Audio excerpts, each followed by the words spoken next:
मैं हस्तिनापुर की ओर प्रस्थान कर रहा हूं। मेरे वापस लौटते ही तुम्हारा प्रशिक्षण प्रारंभ हो जाएगा।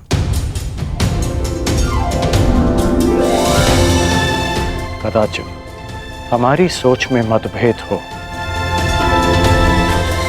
परंतु हमारे पक्ष में कोई मतभेद नहीं।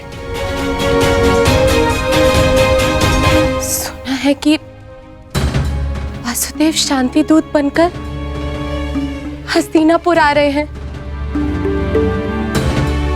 तो हो सकता है कि ये युद्ध टल जाए। नहीं, युद्ध होना निश्चित है।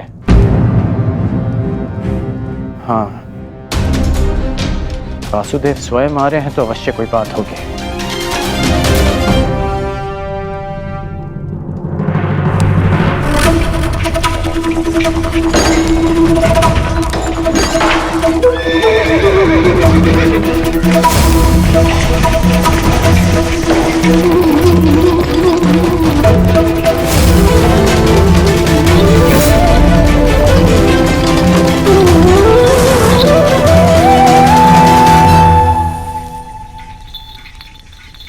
देख रहे हो दुर्योधन, ये कोई साधारण धातु नहीं है, बहुत विशेष धातु है ये, जिसका आविष्कार असुरों ने किया था देवों को बांधने के लिए। इससे सक्षम और कठोर कुछ हो ही नहीं सकता उस छलिए को बांधने के लिए। अब उसके आते इसी से उसे बंदी बना लेंगे।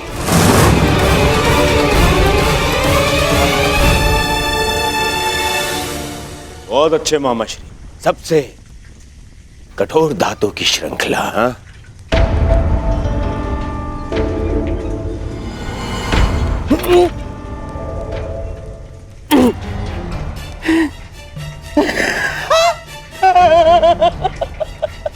देखो, मैंने कहा था ना तुमसे।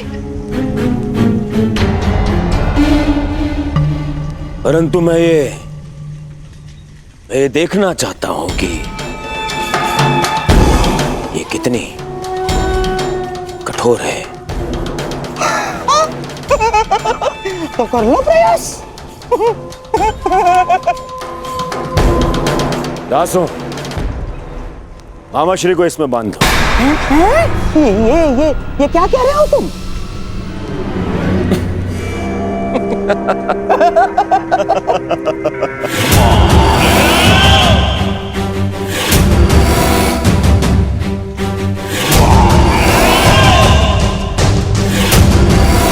मुझे श्रृंखला से बांध दिया जाए। बांधो!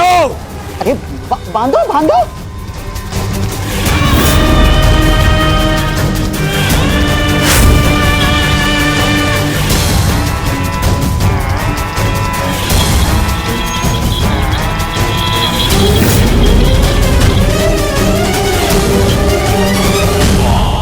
अब देखते हैं ये श्रृंखला कितनी सक्षम है।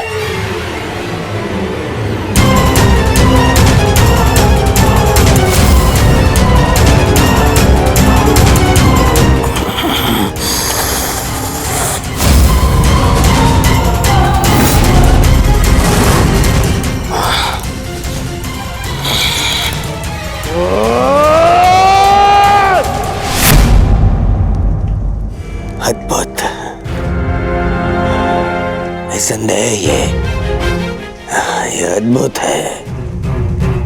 अब हुआ पूर्ण प्रबंध उस वासुदेव के स्वागत का।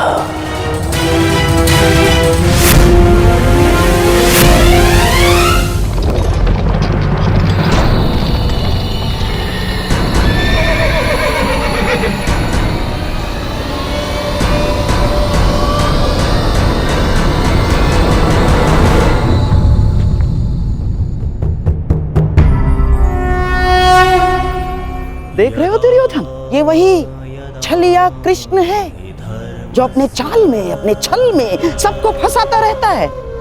ग्लानिर्भवति भारत आज ये स्वयं मेरे रचाए चक्रव्यूह में फंसने आ गया।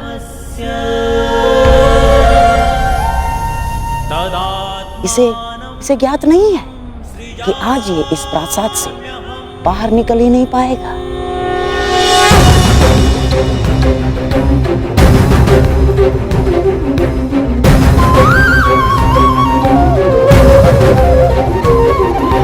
यदा यदा हि धर्मस्य ग्लानिर्भवति भारत तदुत्थानमधर्मस्य तदात्मानं सृजाम्यहम्।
नारायणं नमस्कृत्य नरं चैव नरोत्तमं देवीं सरस्वतीं व्यासं ततो जयमुदीरयेत्।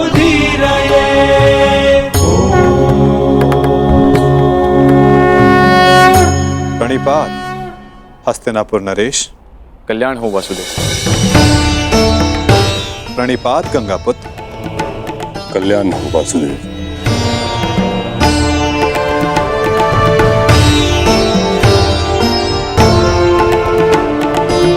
प्रणिपात समधि श्री।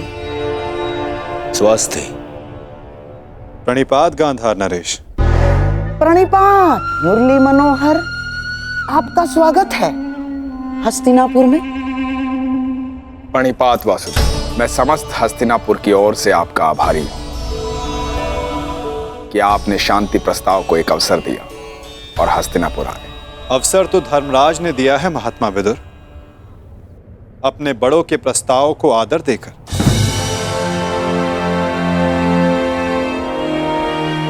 मैं तो बस उनका संदेश यहां लाया हूं। वासुदेव, संदेश अपने स्थान पर है। मुझे तो आपको हस्तिनापुर में देखकर ही प्रसन्नता हो रही है। मुझे ज्ञात है युवराज, और आशा भी, कि आपने मेरे स्वागत की सारी तैयारियां पूर्ण कर ली होगी।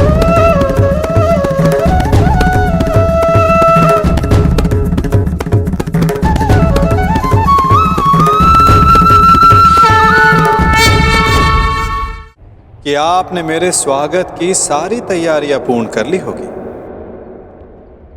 अवश्य। आप मेरे समधी जो हैं। चलिए, आइए मेरे कक्ष में चलते हैं।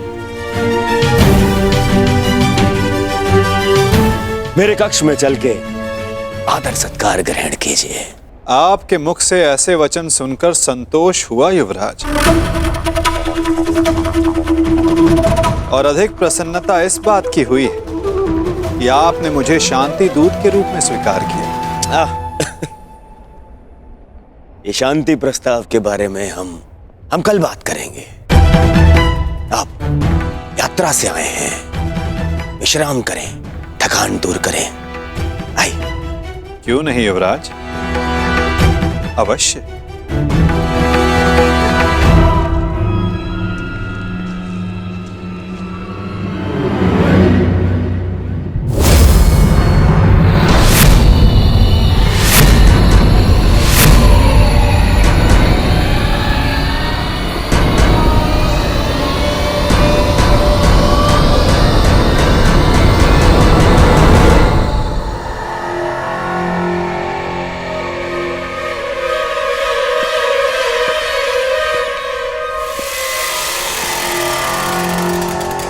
क्या हुआ वासुदेव, आप ठहर क्यों गए? मैं आपके सत्कार भाव का सम्मान करता हूं युवराज, परंतु मैं शांति दूत हूं, शरणागत नहीं। और वैसे भी पांडवों ने मुझे अपने पक्ष में चुना।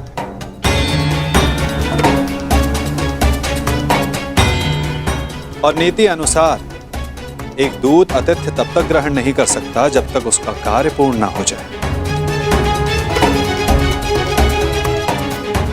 इसलिए क्षमा कीजिएगा मुझे, मैं आपका सत्कार ग्रहण नहीं कर सकता।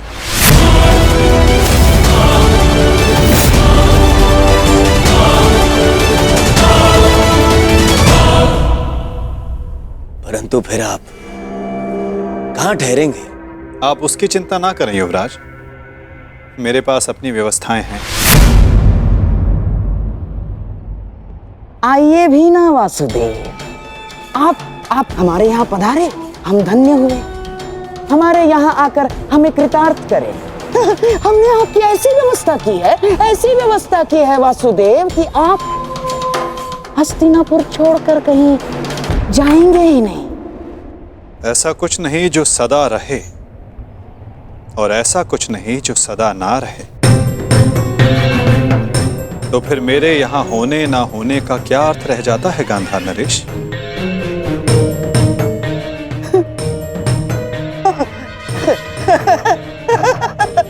वासुदेव, आपके कहने का तात्पर्य कुछ पकड़ में नहीं आया।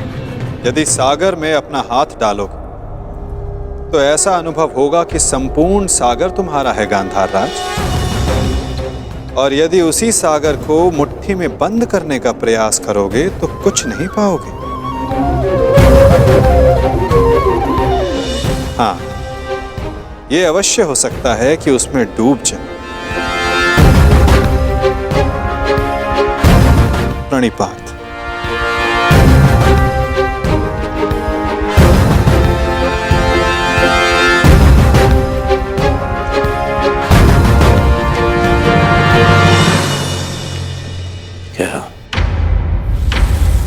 क्या चल क्या रहा है इस छलिए के मन में?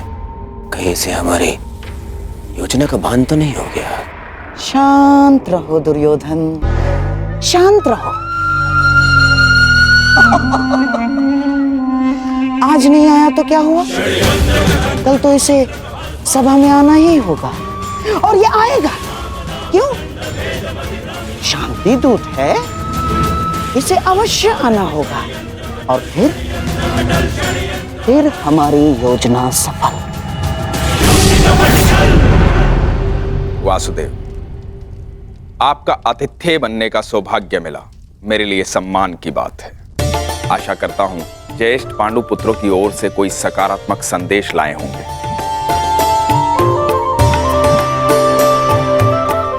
संदेश तो मैं लाया हूं महात्मा विदुर, परंतु वो संदेश मैं कल सभा में सबके समक्ष रखूंगा। प्रणिपात माधव,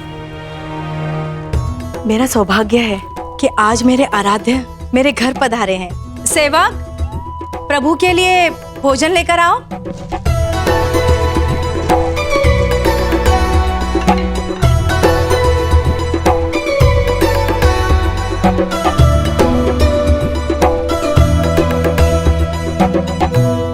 भोग लगाइए प्रभु।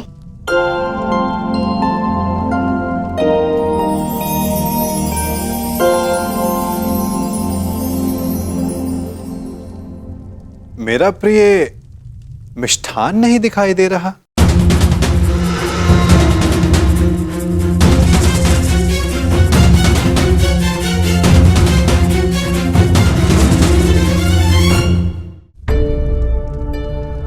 जानती हूँ आपको मिष्ठान बहुत प्रिय है वासुदेव, परंतु जब से कुलवधू का राजसभा में अपमान हुआ, हमने मिष्ठान त्याग दिया। हाँ वासुदेव, उसी दिन कुरुकुल के पतन का प्रारब्ध लिखा जा चुका था। जिसके कुल का नाश हो रहा हो वो विलाप करता, मिष्ठान कैसे खा सकता है? उसी दिन से हम ये साधारण भोजन ग्रहण करते। ये विनाश एक नए आर्यव्रत को जन्म देगा महात्मा।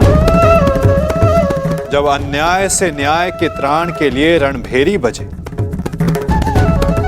तो वो अवसर शुभ ही होता है, और शुभ अवसर पर मिष्ठान आवश्यक है। और मैं यहां भोजन पर निमंत्रित हूं। अपना प्रिय मिष्ठान खाए बिना यहां से जाने वाला नहीं मैं।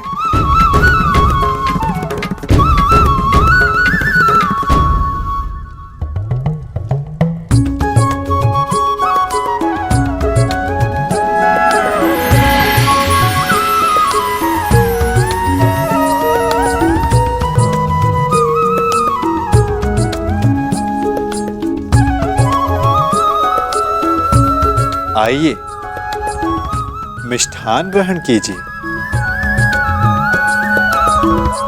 वाह काकाश्री वाह।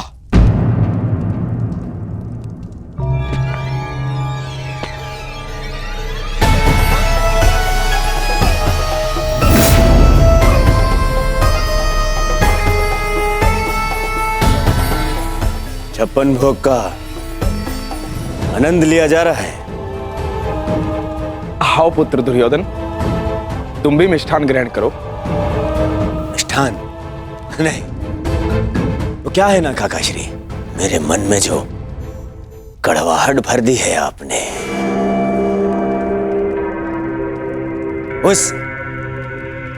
इस मिष्ठान की मिठास से मिट नहीं सकती है।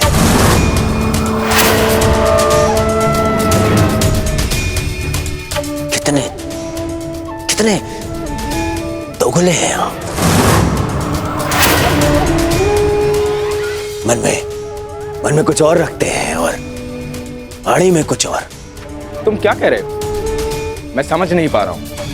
परंतु मुझे समझ में आ रहा है। मैं समझ गया हूं कि आप इतने वर्षों से क्या करना चाहते हैं। आप मुझे नीचा दिखाना चाहते हैं।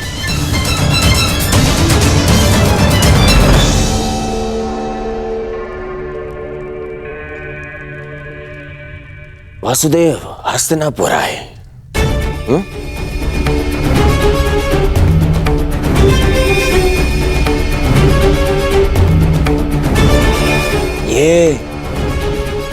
ये मेरे संबंधी हैं।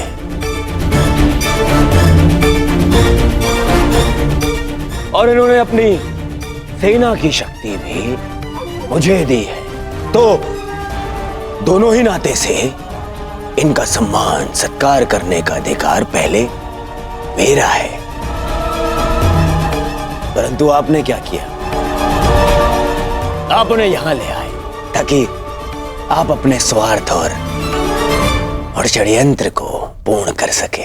परंतु वासुदेव को निमंत्रित करने में मेरा क्या स्वार्थ है दुर्योधन? अरे स्वार्थ है काकाश्री।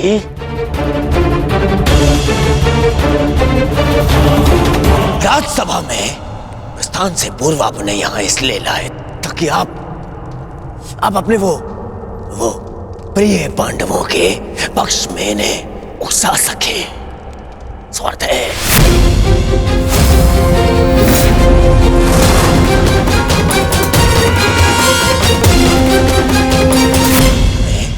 प्रस्थान से पूर्व आपने यहां इसलिए लाए ताकि आप अपने वो प्रिय पांडवों के पक्ष में इन्हें उकसा सके। शांत रहो दुर्योधन। हस्तिनापुर के महामंत्री है ये, और एक महामंत्री के समक्ष तुम इस भांति बात नहीं कर सकते। मूर्खता मत करो। नहीं मामाश्री, नहीं, आज मुझे बोलने दीजिए। इन्होंने आज तक केवल पांडवों का साथ दिया और मेरा विरोध किया। दुर्योधन, अपनी वाणी पर संयम रखो। ये मत भूलो कि महात्मा विदुर ना केवल तुम्हारे महामंत्री हैं, परंतु तुम्हारे काका श्री भी हैं। काका श्री होते तो मेरा समर्थन करते, उन पांडवों का नहीं।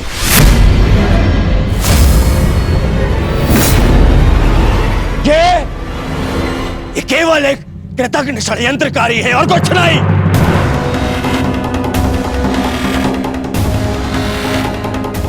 इन्होंने कभी हमारे हित की बात नहीं करी। ना ये तब चाहते थे कि मेरे पिता राजा बने, और ना ये आप चाहते हैं कि मैं सिंहासन पर बैठूं। बहुत बुरी बात है काका श्री, हमारा अन्न खाके उन पांडवों का पक्ष लेते हैं आप। भाग्य है कि ये मेरे पिता के आधे भाई हैं, अन्यथा राजद्रोही घोषित करके इस दासी पुत्र को दंड देता मैं। दुर्योधन!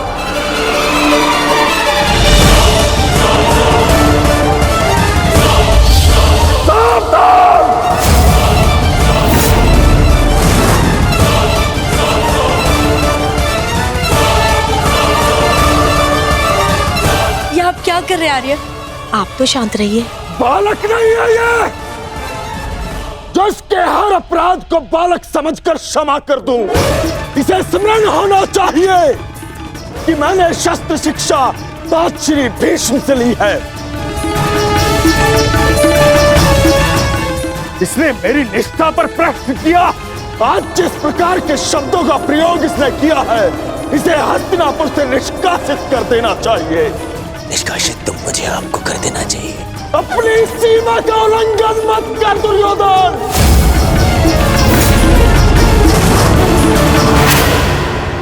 अपने शब्दों की रास को थाम कर रखो दुर्योधन। ये मत भूलो कि महात्मा विदुर हस्तिनापुर के महामंत्री और हस्तिनापुर के रणनीतिकार भी। इस समय तुम्हें उनके समर्थन, उनकी सहायता की अत्यधिक आवश्यकता है। बस!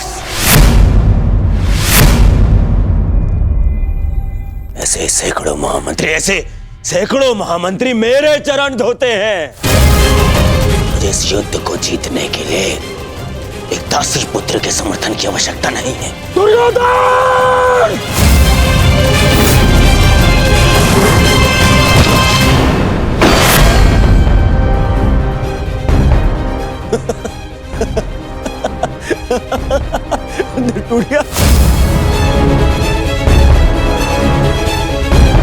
इस धनुष के साथ तुम्हारे प्रति मेरा समर्थन भी टूट गया है। अब ना तो तुम मेरे शस्त्र उपयोग कर पाओगे और ना ही मेरी नीति। मैं स्वयं अपनी बुद्धि और शक्ति को इस युद्ध से अलग करता हूं।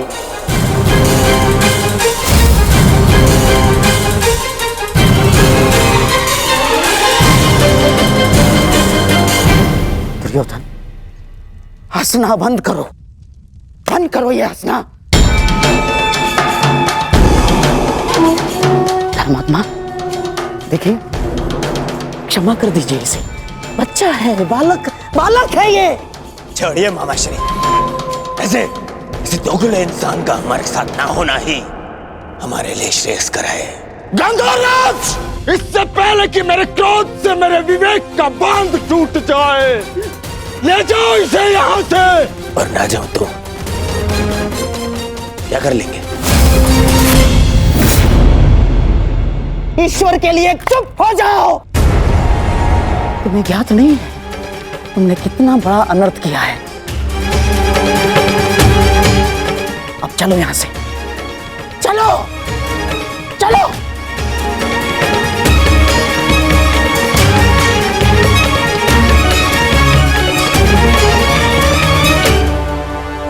धनुष ना टूटता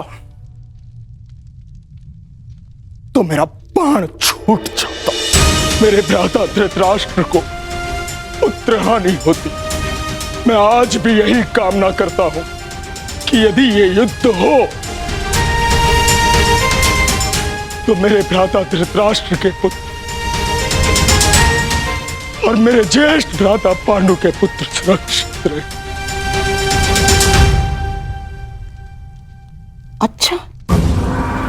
अच्छा खेल खेला आपने वासुदेव।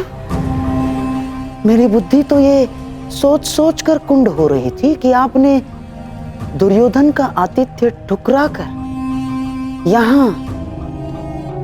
यहाँ भोजन करना क्यों स्वीकार किया? क्या योजना थी आपकी इसके पीछे? मिल गया मुझे उसका उत्तर। गांधार राज,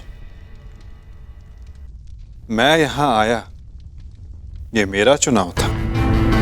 दुर्योधन ने जो व्यवहार यहां किया वो उसका चुनाव था, और अब महात्मा विदुर इस युद्ध से अलग हुए हैं तो ये इनका चुनाव है। अपना चुनाव करने का अधिकार हर मनुष्य को है गांधार राज, और उस चयन का प्रतिफल चुका उसकी विवशता।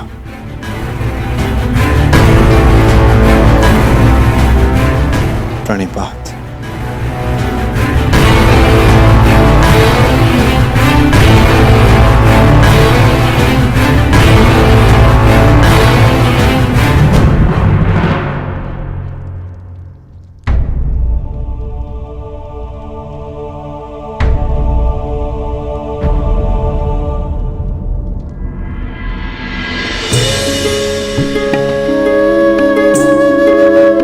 कान्हा, तुम यहाँ?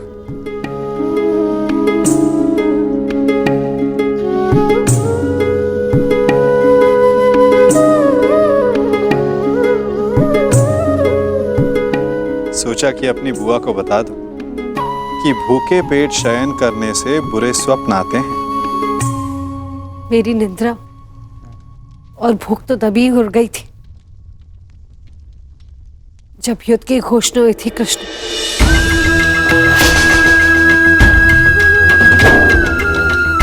जिस माता के पुत्रों का जीवन दांव पे लगा हो, उसकी आंखों में नींद कैसे आएगी? उसके गले के नीचे से निर्मला कैसे उतरेगा?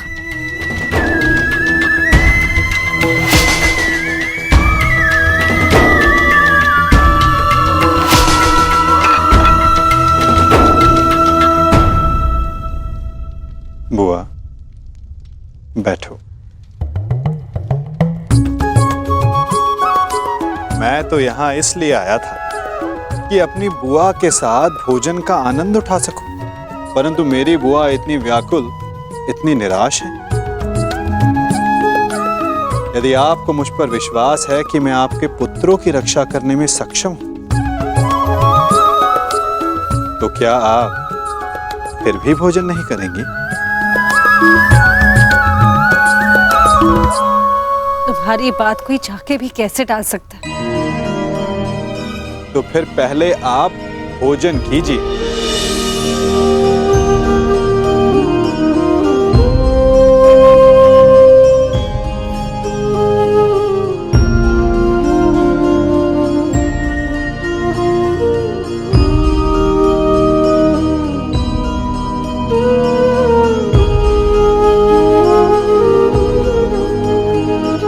यदि मेरे पुत्र यहाँ थे तो वो भी मुझे ऐसे ही भोजन करवाते।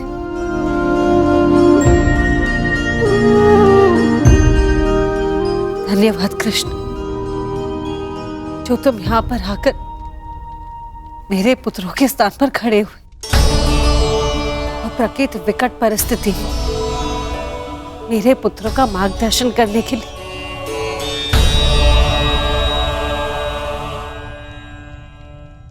इसमें कोई संदेह नहीं बुआ कि परिस्थिति बहुत विकट है,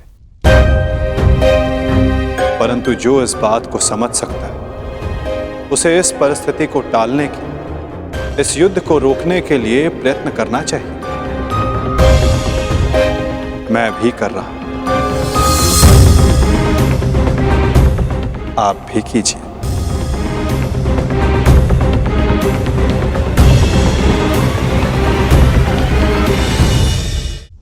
समझी नहीं, मैं क्या कर सकती हूँ?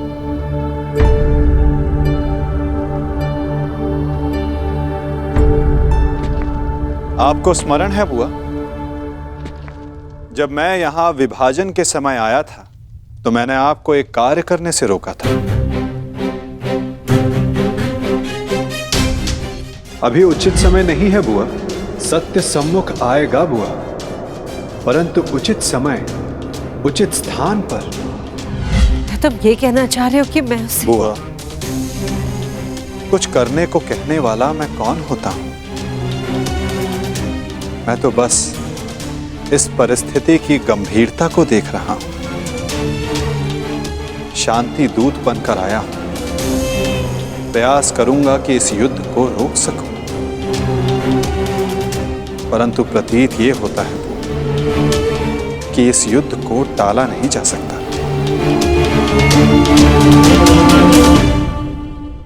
मुझे भी उसी दिन का भय है कृष्ण, जब मेरे दोनों पुत्र एक दूसरे के समक्ष अस्त्र दान कर एक दूसरे का रथ मारने के लिए प्रस्तुत होंगे, परंतु इसे रोका कैसे जा सकता है? संदेह तो है बुआ, परंतु यदि आपके 6 पुत्र एक ही पक्ष में हो तो कदाचित युद्ध का प्रश्न ही ना उठे।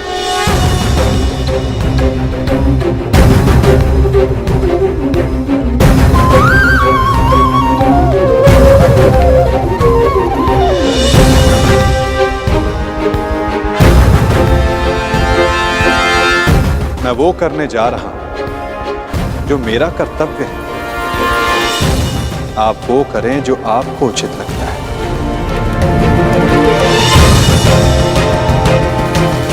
आज्ञा दें। प्रणिपात।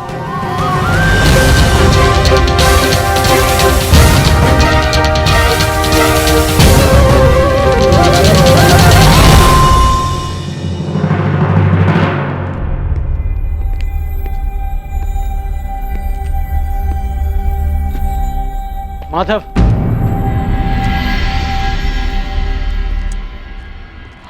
मित्र,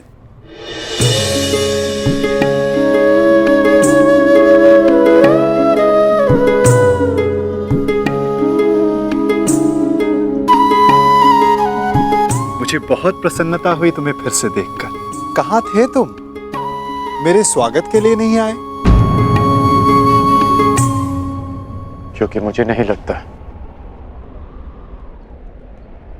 कि यहाँ आपको स्वागत देने के लिए बुलाया गया है। मैं तुम्हारा तात्पर्य समझा नहीं मित्र। आप सब जानते हैं, फिर भी अनजान बन रहे हैं। आप गांधार नरेश को मुझसे अधिक समझते हैं। यह स्वागत प्रारंभ है, इसके बाद अपमान होगा और हो सकता है कि कोई चाल भी रचा हो। यदि जाल होगा तो मुझे पूर्ण विश्वास है कि मेरा धनुर्धारी मित्र उस जाल को अपने बाणों से काट देगा।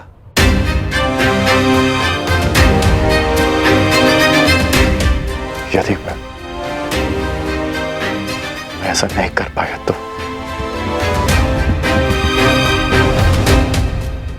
तो मैं स्वयं उसका त्राण करूंगा मित्र। हाँ, आप हम सबसे भिन्न हैं, अधिक सक्षम हैं, अधिक शक्तिशाली हैं, किंतु आप भी तो मानव का ही रूप है ना, और मानव सब कुछ नहीं जानता। अन्यथा आज आप दुर्योधन की सभा में नहीं आते।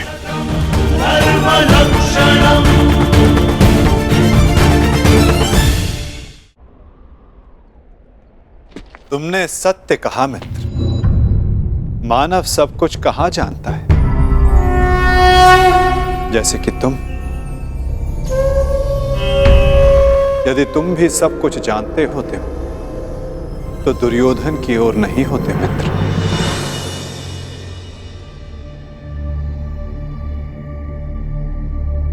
वासुदेव,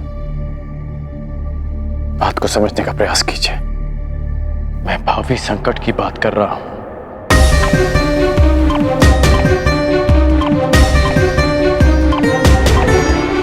आगे मत बढ़िए, रुक जाइए वासुदेव।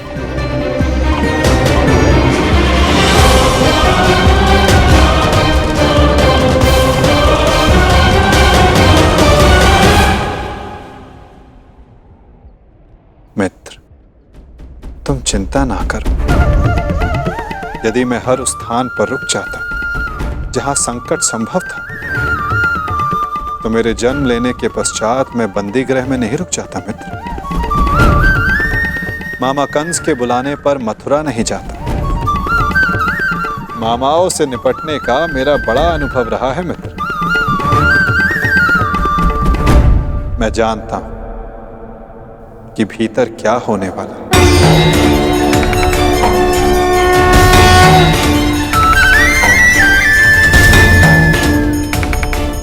फिर भी आप जा रहे हैं? हाँ मित्र, मैं इसलिए नहीं जा रहा कि ये मेरी इच्छा है। मैं इसलिए जा रहा हूं कि वहां राज्यसभा में जो होगा उसके लिए वहां मेरा होना आवश्यक है। परंतु महत्वपूर्ण प्रश्न यह है मित्र कि मैं ऐसा कर क्यों रहा हूं। इस सभा के पश्चात मुझसे मिलना, कदाचित मैं भी तुमसे यही प्रश्न कर बैठूं। मैं यहां केवल हस्तिनापुर की सभा को संबोधित करने नहीं आया, मैं यहां तुमसे भी मिलने आया हूं मित्र।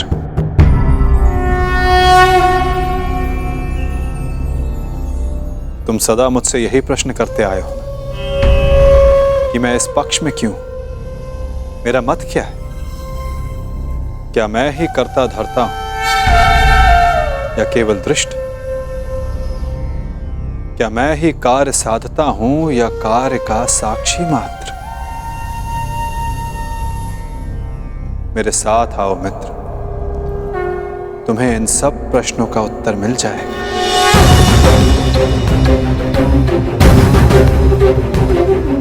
मैं इस सृष्टि का साक्षी, आज तुम मेरे साक्षी बनो मित्र।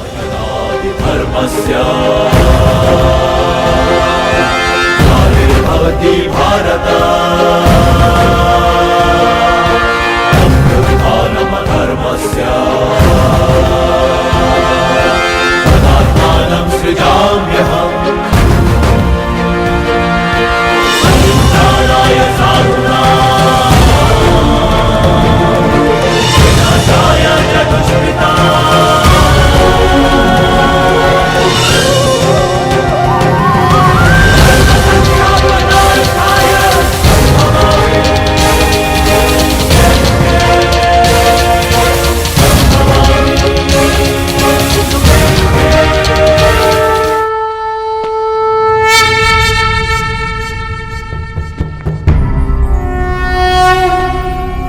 यदा यदा हि धर्मस्य ग्लानिर्भवति भारत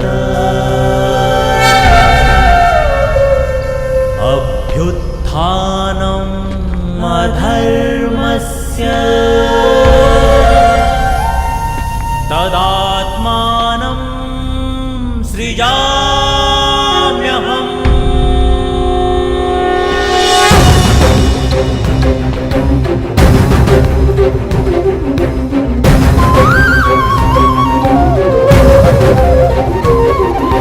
यदा यदा हि धर्मस्य ग्लानिर्भवति भारत अभ्युत्थानम्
प्रणिपात उस महान योद्धा को जो कुरुवंश के सबसे बड़े संबल हैं, जिन्हें संसार स्मरण करेगा तो इसलिए कि उन्होंने अपना संपूर्ण जीवन, अपना कर्म और अपना धर्म समस्त कुरुवंश को समर्पित कर दिया। जो कुरुकुल का, कुरुवंश का मार्गदर्शन करते, उनको मार्ग दिखाते।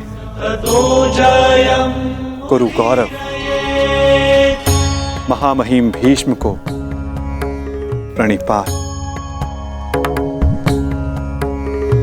नारायणं नमस्कृत्य नरं प्रणिपात उस महान राजा को जो कुरुकुल का सर्वे सर्वा है, जो राष्ट्र का निर्माता है, उस महाराज धृतराष्ट्र को, इस शांति दूत कृष्ण का प्रणिपात। स्वस्ति।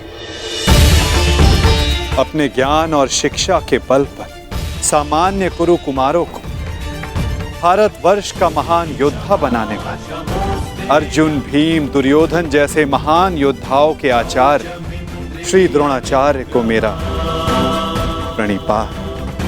कल्याण हो वसुदेव।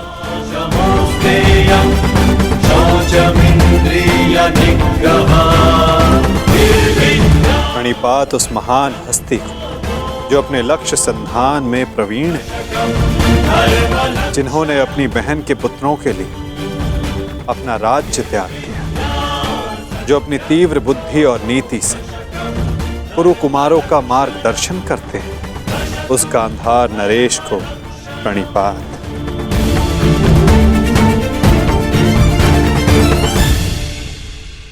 प्रणिपात महानितिज्ञ महात्मा विदुर को।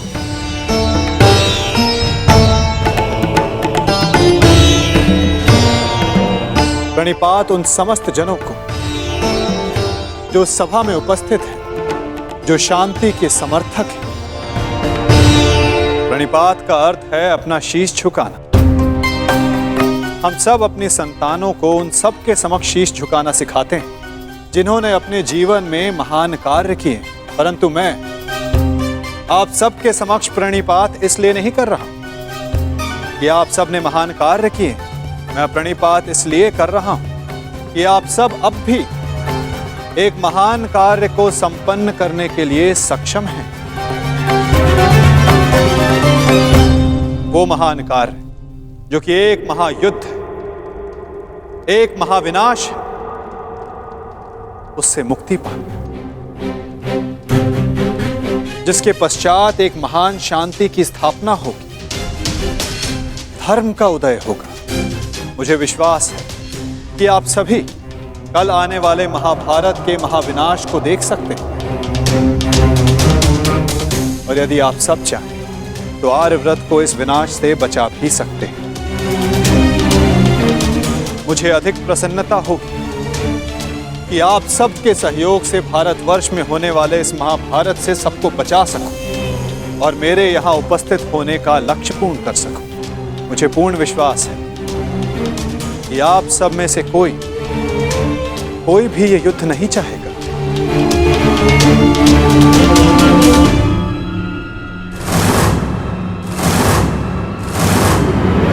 संसार का सबसे बड़ा कष्ट होता है परिवार में आया क्लेश। परिवार का अर्थ है ऐसा समूह जो साथ रहे, जो एक दूसरे के साथ जिए, एक दूसरे का संबल बने।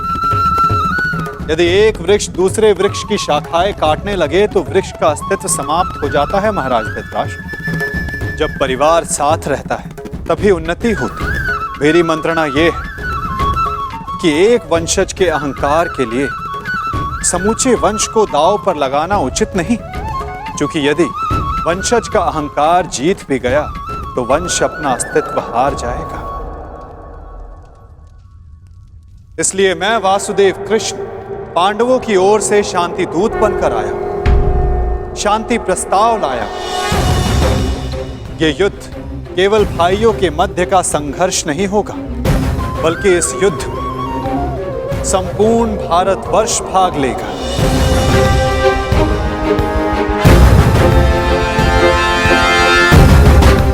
इसलिए विनाश भी सैकड़ों, सहस्त्रों और लाखों नहीं, करोड़ों में होगा। और इसीलिए मैं ये अंतिम प्रयास करने आया, ये प्रस्ताव लाया कि आप सभी इस महाभारत को, इस महायुद्ध को रोकने के लिए मेरी सहायता करें।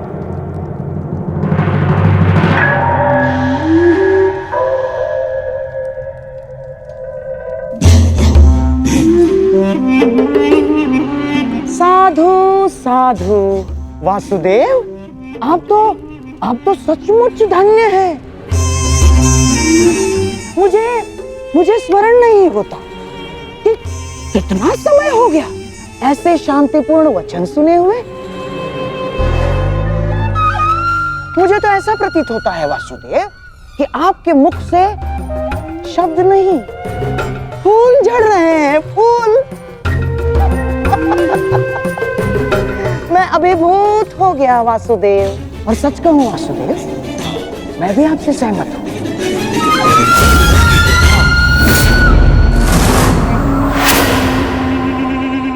मैं भी नहीं चाहता कि ये युद्ध हो ना। अमाश्री, ये क्या कह रहे हैं आप? हाँ दुर्योधन, वासुदेव बिल्कुल उचित कह रहे हैं। हमें इस युद्ध को रोकने का पूरा प्रयास करना चाहिए, समझ गए?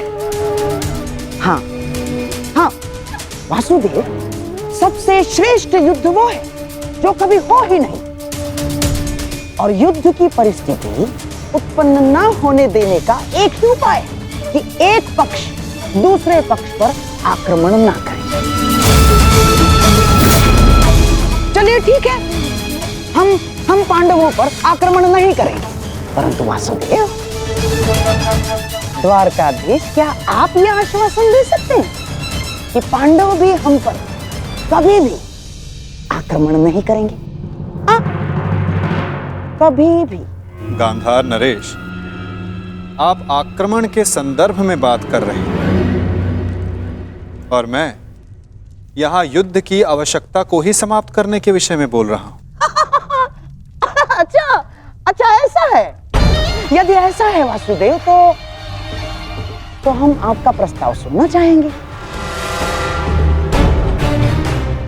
हाँ, आप शांति दूत हैं तो संदेश तो लाए ही होंगे, और हाँ, ऊपर से आप शांति प्रस्तापित करना चाहते हैं। तो वासुदेव, शांति प्रस्तापित करने के लिए जिस समाधान की आवश्यकता होती है, वो समाधान भी लाए होंगे आप, है ना? बताइए, क्या है इसका समाधान? प्रत्येक युद्ध की नींव में अन्याय छिपा होता है गांधार राज, और अन्याय का केवल एक ही समाधान है, और वो समाधान है न्याय।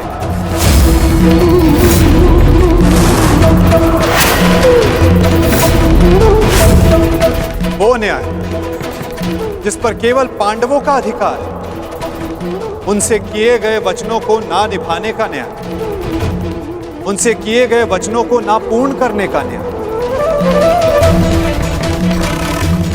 इस भरी सभा में जो अधर्म हुआ, जो अन्याय हुआ, उसके प्रति न्याय।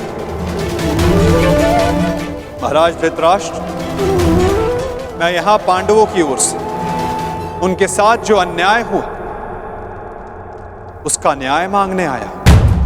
कैसा अन्याय वासुदेव? वो अन्याय जो एक धर्म सभा में एक अधर्म द्यूत माध्यम से हुआ था। वो अन्याय जो कुरुकुल के ज्येष्ठ जनों के समक्ष कुलवधू पांचाली के साथ हुआ।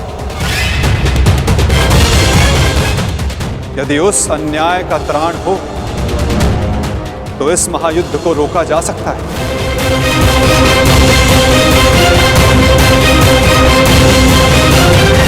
कुरुकुल श्रेष्ठ महाराज धृतराष्ट्र, महामहिम भीष्म, मैं पांडवों की ओर से उस अन्याय के लिए न्याय मांगने आया हूं। स्मरण रहे महाराज, यदि आपने पांडवों को न्याय नहीं दिया, या तो उसे वो पुण्य से अर्जित कर लेंगे, या फिर उसे छीन लेंगे।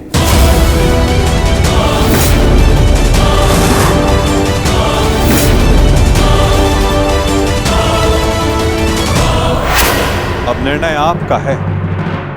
वासुदेव, आप यहाँ शांति प्रस्ताव लेकर आए हैं या हमें धमकाने आए हैं? वो उस द्यूत में जो कुछ भी हुआ सबकी उपस्थिति में हुआ, युधिष्ठिर की इच्छा से हुआ।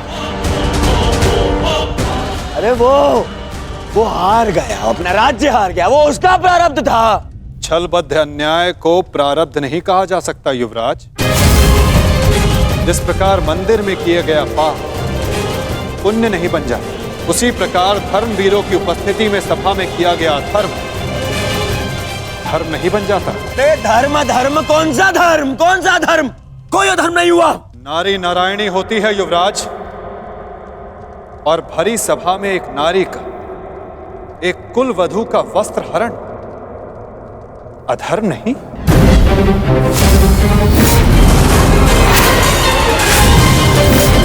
यदि तुम्हें विश्वास नहीं तो अपने ज्येष्ठों की झुकी दृष्टि से पूछो दुर्योधन। उन वस्त्रों से पूछो जो आपको आपके मन की नग्नता अनुभव कराने के लिए आपके शरीर से दूर हो गए। उन प्रतिज्ञाओं से पूछो जो पांडवों ने अपने भ्राताओं के विनाश के लिए मांगी। ये प्रतिज्ञा लेता हूं और यही जंगल तोड़कर तुम्हारा प्राण दे लूंगा दुर्योधन। उस श्राप से पूछो जो द्रौपदी ने समस्त कुरुकुल को दी। इस सभा में उपस्थित वो हर व्यक्ति जिसने मौन रहकर ये अधर्म होते हुए देखा, उन्हें उनके मौन रहने का दंड मिलेगा। श्राप है ये अग्निसुता द्रौपदी का। परंतु यदि आप सब चाहें तो पांडव अपनी प्रतिज्ञा को त्याग देंगे।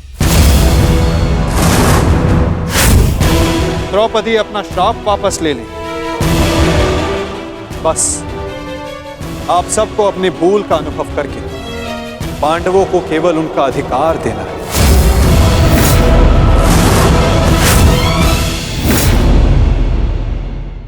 आप सबको अपनी भूल का अनुभव करके पांडवों को केवल उनका अधिकार देना है। ये कैसा न्याय है वासुदेव? संधि और शांति वार्ता में बराबर की बात होती है। एक ओर से बंधन और शर्तें नहीं लादी जाती। न्याय की मांग ना बंधन है ना शर्त है महाराज, केवल एक निवेदन है। यदि ऐसा है तो मेरा निर्णय यह है कि दुर्योधन, मौन रहो। निर्णय लेना महाराज के हाथ में है, तुम्हारे नहीं। तुम शांत रहो। राजा होने के नाते मेरा कर्तव्य है कि मैं सबकी बातें सुनूं ताछरी, अपने मंत्रणाकारों का सम्मान करूं। दुर्योधन युवराज है, हस्तिनापुर का भवी महाराज है, इसलिए इस संदर्भ में मैं अपने पुत्र और हस्तिनापुर के युवराज दुर्योधन को अपना निर्णय प्रस्तुत करने की अनुमति देता हूं।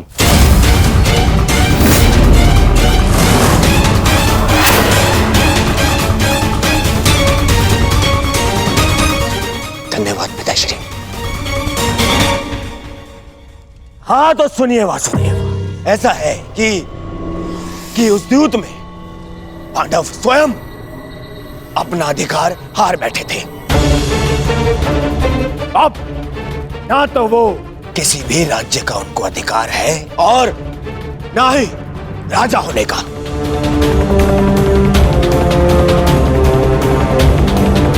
इसीलिए मैं दुर्योधन ये घोषणा करता हूं कि हस्तिनापुर आपका ये शांति प्रस्ताव ठुकराता है।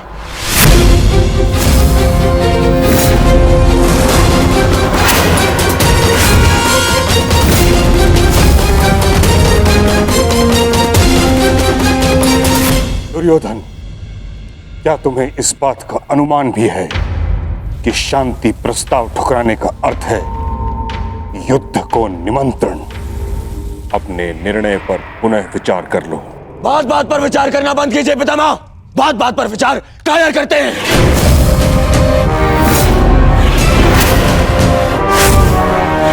योद्धा का जन्म ही युद्ध के लिए होता है और मैं इस युद्ध के लिए प्रस्तुत हूं।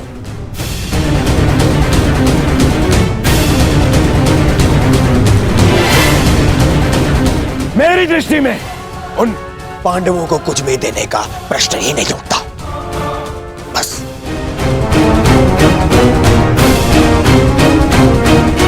मैंने ये सभा समझौते के लिए रखवाई थी, ना कि अपने ही अधिकार के त्याग के लिए। ये मेरा अंतिम निर्णय है। मैं उन पांडवों को इंद्रप्रस्थ नहीं दूंगा तो नहीं दूंगा।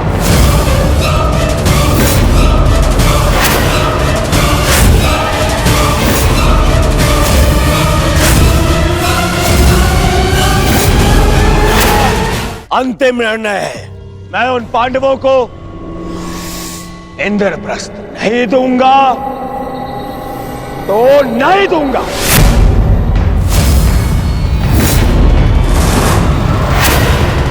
उचित है दुर्योधन, तुम इंद्रप्रस्थ रख सकते हो। उसकी सेना भी रख लो, अस्त्र शस्त्र रख लो, लाखों गाय अश्व, उसकी प्रजा भी रख लो, कोटि कोटि धन संपत्ति, जो कुछ भी पांडवों ने अपने परिश्रम से अर्जित किया था वो सब रख लो दुर्योधन। परंतु इस अन्याय के प्रतिकार स्वरूप केवल एक कार्य कर दो। प्रतीक के रूप पांचों पांडवों को 5 गांव दे दो।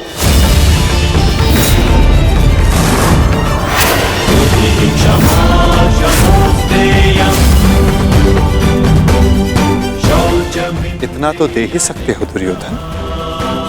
5 पांडव वहां सुख से निवास करें और कुछ नहीं चाहेंगे।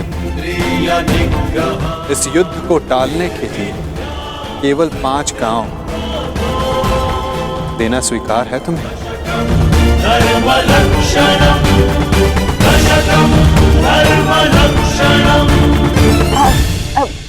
वासुदेव वासुदेव वासुदेव,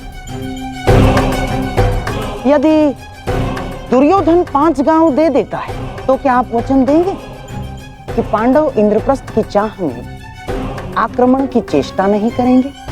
हाँ गांधार नरेश, मैं वचन देता हूं कि इस स्थिति में पांडवों की ओर से कोई आक्रमण नहीं होगा। वो हर परिस्थिति में संतुष्ट रहेंगे।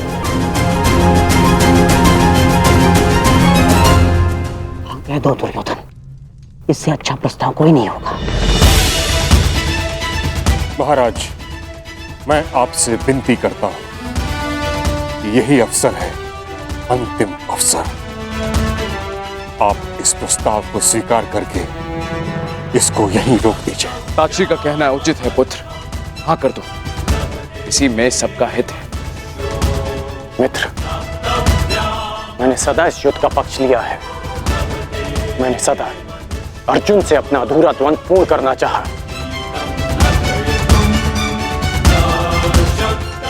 मैं अपना अधूरा द्वंद्व कभी और पूर्ण कर लूंगा। इस समय पूरे भारतवर्ष को महाविनाश से बचाने की आवश्यकता है। हाँ कह दो मित्र।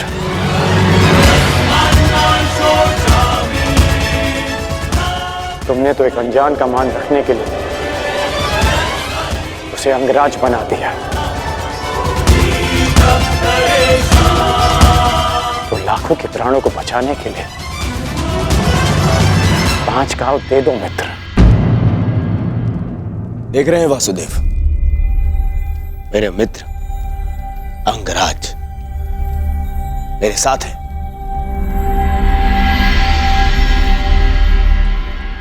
और आपको तो अच्छे से ज्ञात है कि कर्ण को अंगराज मैंने बनाया। उसे वो दिया है मैंने जो जो पांडव नहीं दे पाए। ना पांडव, ना पितामह। और ये मेरा वचन है, यदि मेरा मित्र मुझसे प्राण भी मांगेगा तो वो भी मैं प्रसन्नता से दे दूंगा।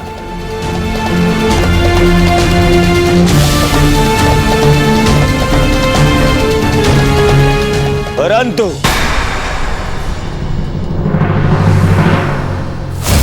ऐसा सोचना भी मत कि मैं उन पांडवों को कुछ भी देने वाला हूं।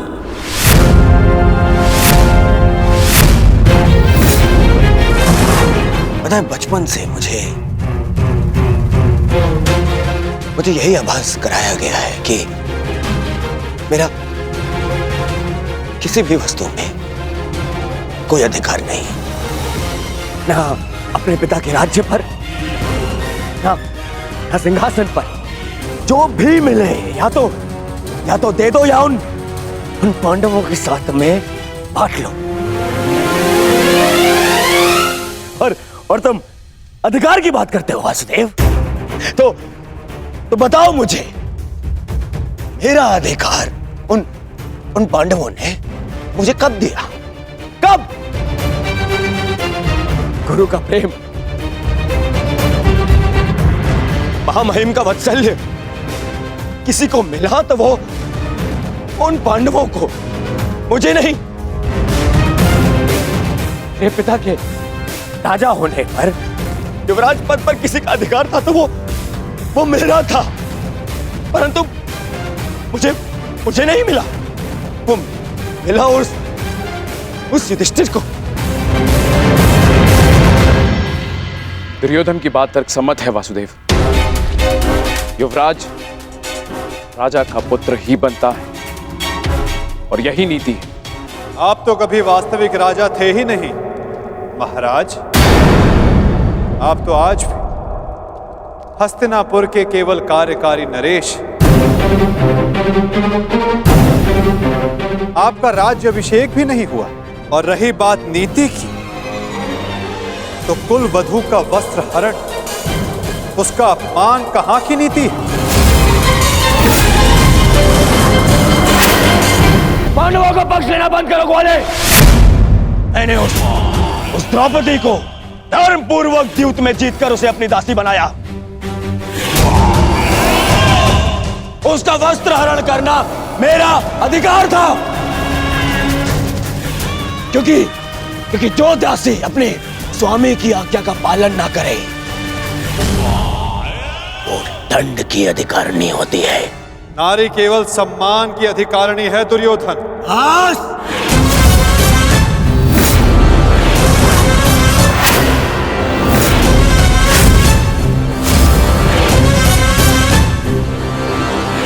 दूत बनकर आए हो, अपना संदेश दे चुके हो। अब मेरा निर्णय सुनो। मैं उन पांडवों को 5 गांव तो क्या, एक सुई की नोक बराबर धरा भी नहीं दूंगा।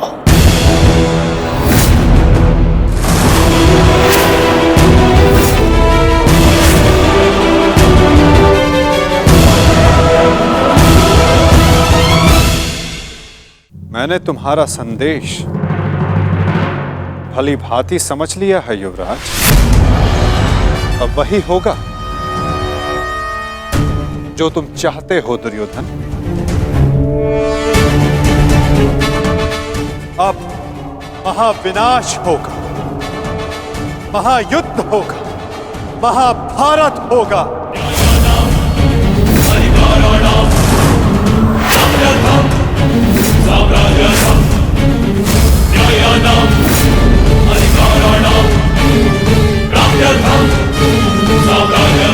प्रणिपात।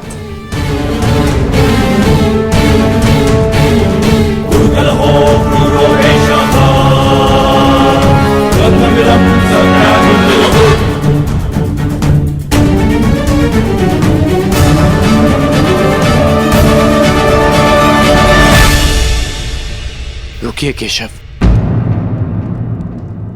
मित्र, एक बार और विचार कर लो। अरे मित्र, राजा बलि की कथा स्मरण है तुम्हें? वो मायावी वामन मुझसे 3 पग मांगने आया था। 3 पग भूमि, और उस 3 पग में उस वामन ने न केवल तीनों लोक नाप लिए, बल्कि उस बलि का नाश भी कर दिया।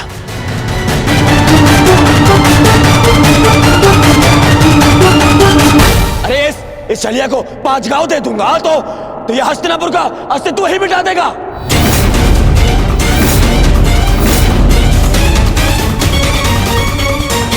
अखंडी कृष्ण, तुम्हारी मीठी मीठी बातों का प्रभाव इन पर पड़ सकता है,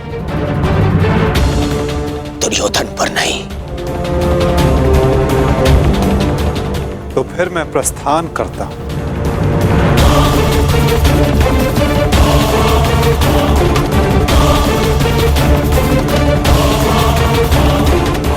रुको दूत।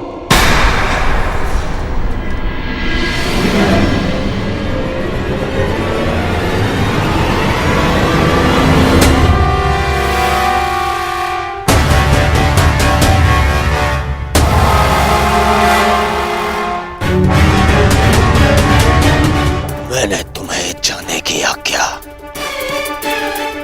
नहीं दी है अभी।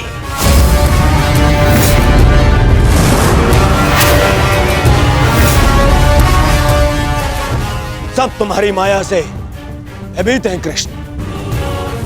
आज मैं अपनी प्रजा और अपनी सेना के मन से तेरा भय मिटा दूंगा कृष्ण।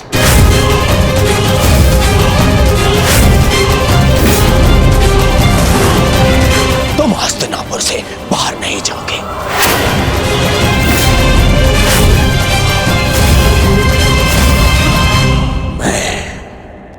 धृतराष्ट्र पुत्र दुर्योधन तुम्हें अभी और इसी क्षण बंदी बनाता हूं वासुदेव।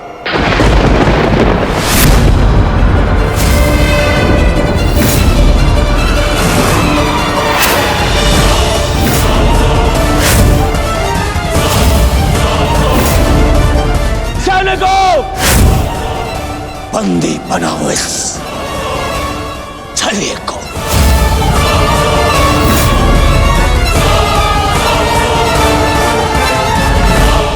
अपने पुत्र को सीमा में रहने का अर्थ सिखाइए महाराज। ये अनर्थ करने जा रहा है। महामहिम बिल्कुल ठीक कह रहे हैं महाराज। वासुदेव कृष्ण केवल हस्तिनापुर के संबंधी नहीं, इस समय वे एक शांति दूत हैं।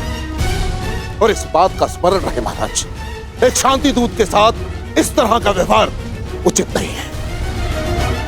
आचार्य ठीक कह रहे हैं पुत्र, ऐसा अनर्थ मत करो। रावण ने भी यही मूर्खता की थी। उसने भी दूत का अपमान किया था और उसकी सोने की लंका जलकर भस्म हो गई।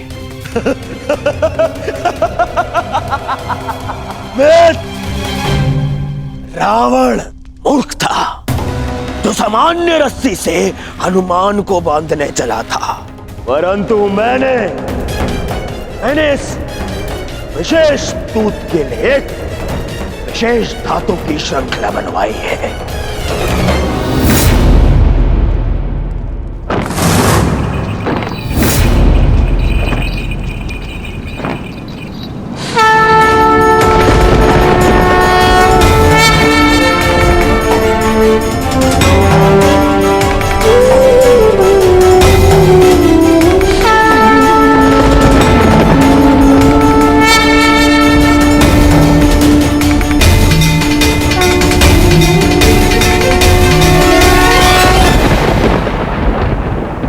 कुछ नहीं कहेगा।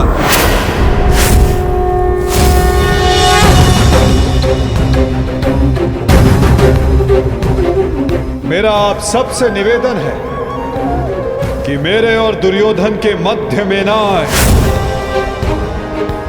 और साक्षी बने इस क्षण की। इसे भान नहीं कि ये क्या कर रहा है, जिसके जन्म के पश्चात जिसे बंदी गृह की बेड़ियां ना बांध सके, सैनिकों का पहरा ना रोक पाए, आज तुम उसे बांधने चले हो दुर्योधन। सामर्थ्य है तुम में तो बढ़ो आगे, हो सके तो साधो मुझे दुर्योधन, अपने इन श्रृंखलाओं में बांधने का प्रयास करो।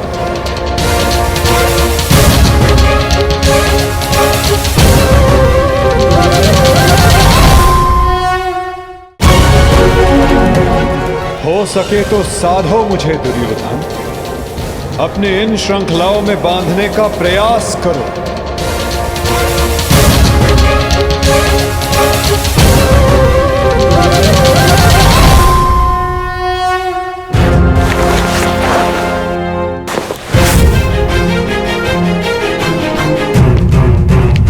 उठो उस तेरे को।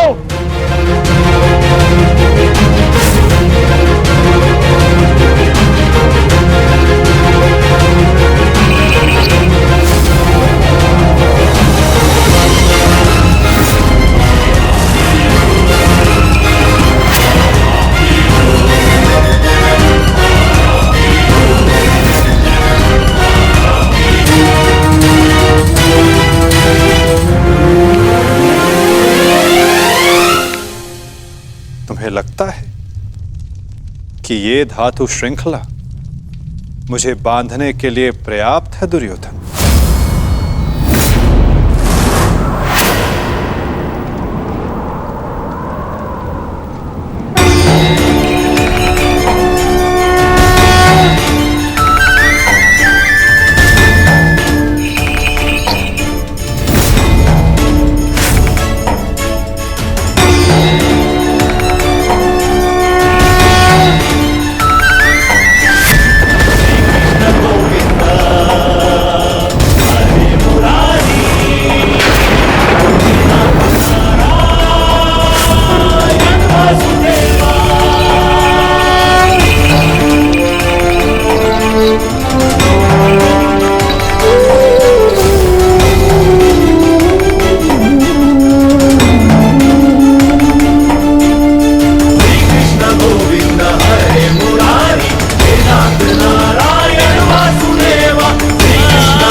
जब तक अनंत आकाश को बांधने में सक्षम श्रृंखला तुम्हारे पास ना हो, तब तक ऐसी मूर्खता पुनः करने का प्रयत्न मत करना दुर्योधन। ये छल, ये माया, यही है ना तुम्हारे अस्त्र छलिए। परंतु मुझे तुमसे या तुम्हारे इस माया से डर नहीं लगता। हर लूंगा मैं तुम्हारे और उन पांडवों के प्राण।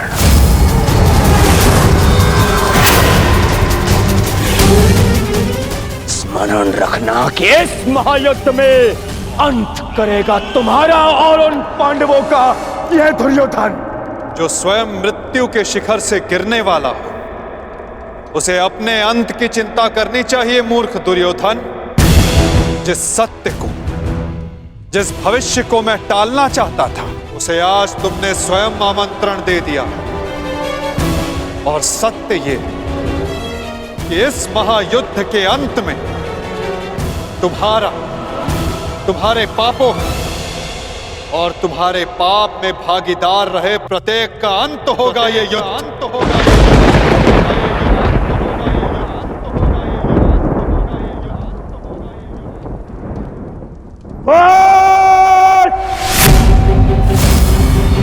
मेरे राज्य में मेरे ही सभा में आके मुझे ही धमकी देता है छलिए। तुम्हारा राज्य, तुम्हारी सभा, इस राजसभा के समक्ष कितना सा आकार है तुम्हारा दुर्योधन, और हस्तिनापुर के समक्ष कितनी सी है ये सभा, और इस पृथ्वी के सामने कितना सा है हस्तिनापुर, और इस ब्रह्मांड में क्या स्थान रखती है ये पृथ्वी।